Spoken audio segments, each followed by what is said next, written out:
ဒီလိုနာမည်ကတော့ကောနေပါပြီးတော့ ငါမေးလို့လား မမေးပါဘူး ဒါဆိုရင်မင်းကဘာလို့နာမည်ကိုလာပြောပြနေတာလဲ ဘာဖြစ်လို့လဲဆိုတော့ဒါကတာမန်လူတိုင်းက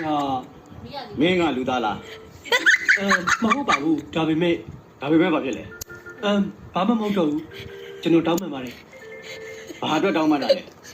ကျွန်တော်နာမည်ကိုများအရှင်မင်းကြီးသိချင်မလားလို့ထင်မိတာပေါ့ပါ ဒါဆိုရင်မင်းကထင်နေသိများတာကိုဝန်ခံသဘောတူရပေါ့လား အဲ့ဒီလိုကျွန်တော်ထင်ပါတယ်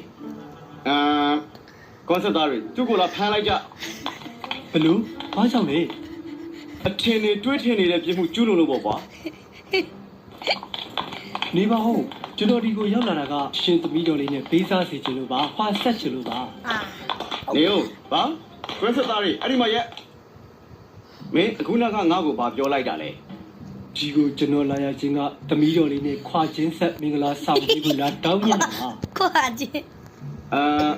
မင်းငါသမီးနဲ့ရောတွေ့ဘူးကြလား တွေ့ဘူးလေသူကတကယ့်နဲ့သမီးလေးပါ သူအကြောင်းတွေရောမင်းကြားဘူးလား